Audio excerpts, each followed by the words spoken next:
So after I'm done up here talking, we're going to do something worth way more than any words I could possibly offer here today. We're going to sing "We Shall Overcome." It's a fitting selection, I think, for this weekend as we, as a country, celebrate the legacy of Dr. Martin Luther King, Jr. We will sing it and lift every voice later to honor and uphold and hopefully meaningfully reflect on that legacy, the legacy of Dr. King and of the many civil rights leaders who held America accountable to her promise of freedom and equality for all. "We Shall Overcome" became the anthem for the civil rights movement at the Highlander Folk School, which is actually located not far from where I grew up in East Tennessee.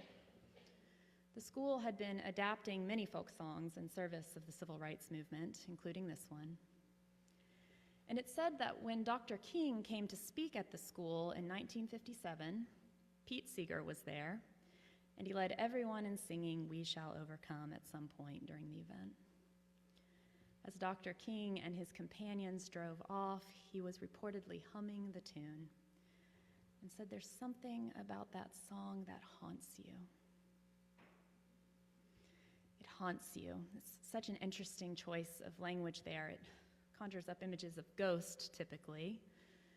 But what it really means is to be persistently and disturbingly present. It's a song that gets into your being and it stays there.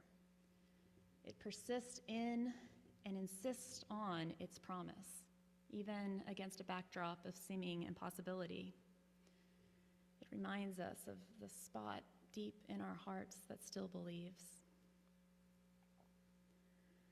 The song would later feature prominently in Dr. King's speeches, most famously in the oft-quoted line, "We shall overcome because the arc of the moral universe is long, but it bends towards justice."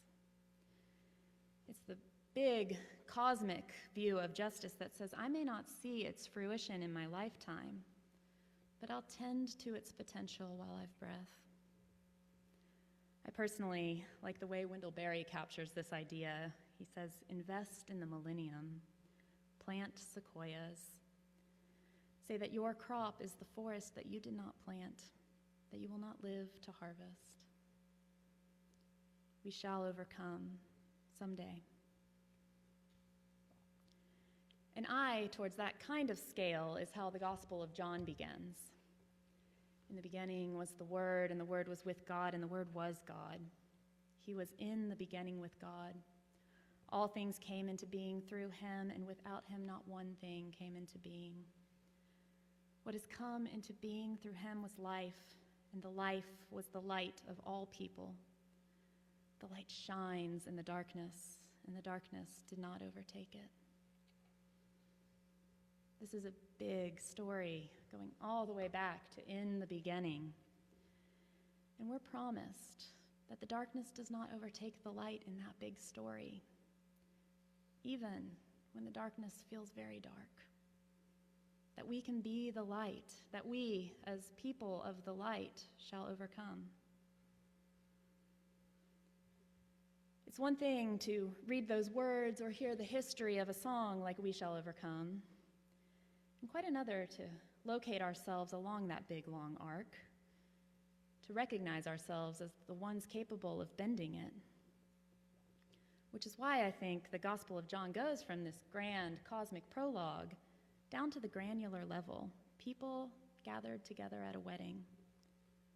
We're taken there to reveal the divine power God made manifest at Cana. The miracle performed here very simply is the transformation of water to wine, you could say, but its effects, to me, highlight the everyday miracles at work already at a gathering such as this: togetherness, community, fellowship, love, and joy. The quiet act of turning the water into wine allows these gifts to continue on.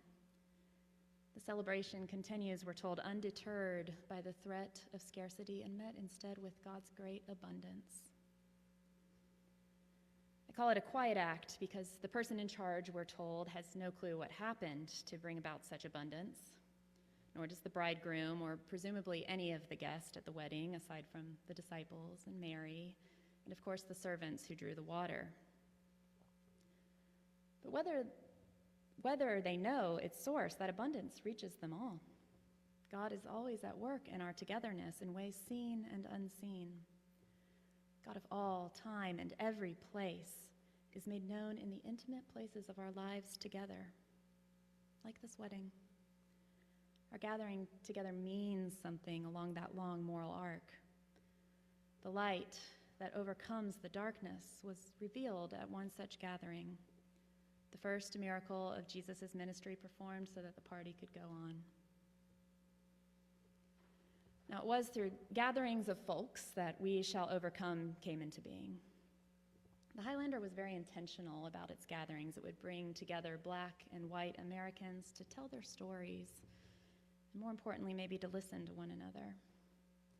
Its founder, Miles Horton, operated under the belief that, as he wrote, the people would find their identity not within themselves, but in relationship with others. It is from that relationship that the song emerged. It's an amalgamation of many bits and pieces, bits of European melodies and of the songs of enslaved peoples in America. A tenure as a labor movement song in the 1940s to what we now know, formed largely at the Highlander Folk School. It grew out of the people who needed it sung, sprang forth and emerged. Now, I was born in the 80s, and I grew up in a predominantly white community in Appalachia, so I don't have the lived experience of this song that some of you might. I did grow up familiar with it, though. Joan Baez and Pete Seeger were in the regular musical rotation at my household, so I heard their versions, and I also learned something of its significance in a historical sense. It does change when you sing it with people, instead of just listen to it or learn about it. I first started singing it with others as a movement song at the memorial services held after every execution in the state at the Capitol Rotunda. A faithful group gathers there to pray for the end of all violence, to memorialize both the victims of crime and the one killed in our name the night before. They'll gather again next month on February 14th, barring miraculous legal intervention. This time it will be to memorialize James Ford, whose death warrant was signed last weekend, as well as Kimberly and Greg Malnery.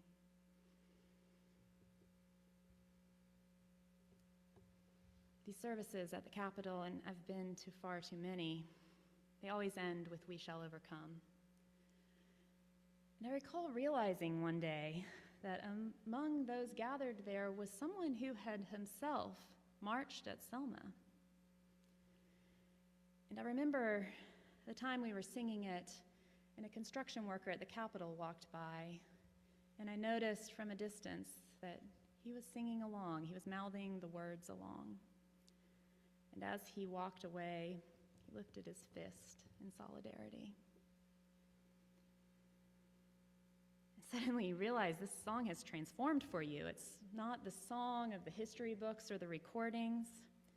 It's the one you're adding your voice to, the one whose storied history you are joining, the one that lives and breathes and, dare I say, haunts. And it happens because you sing it together. By singing it with others, you start to believe in it, really believe in it.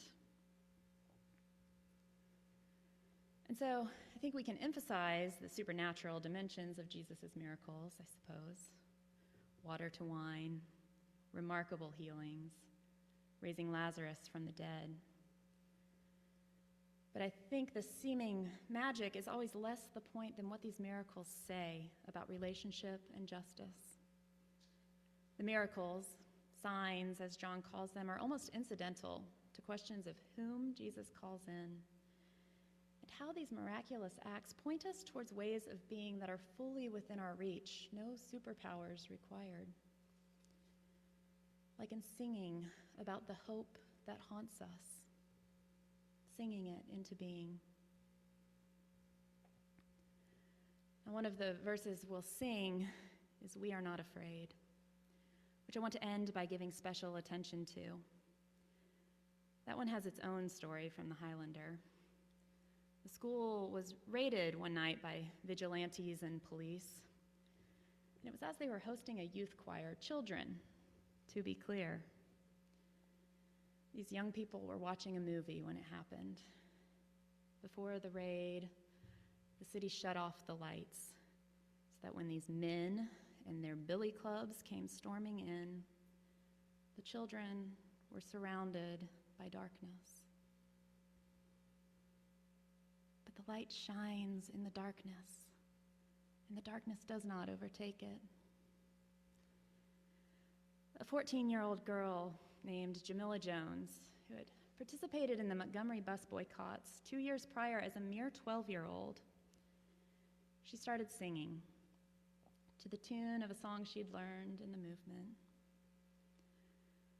We are not afraid. And others joined her. We are not afraid. And still others.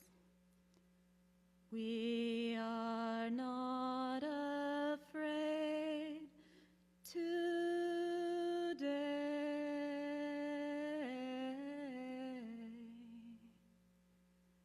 And eventually, more and more joined in, so that these supposedly powerful, armed men had to ask children to stop singing so loudly.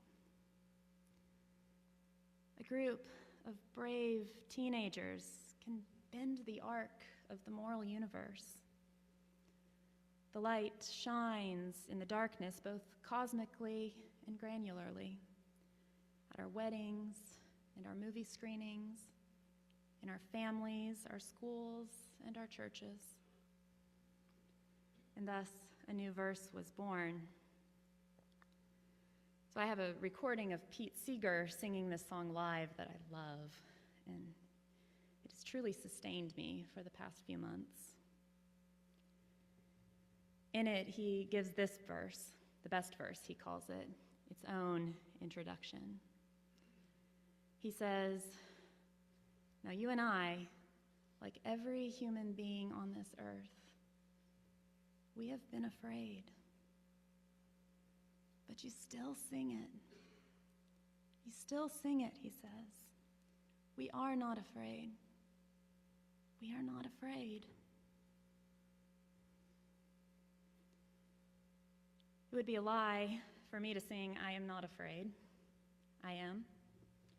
Like Pete said, you and I and everyone else on earth, we've all known fear.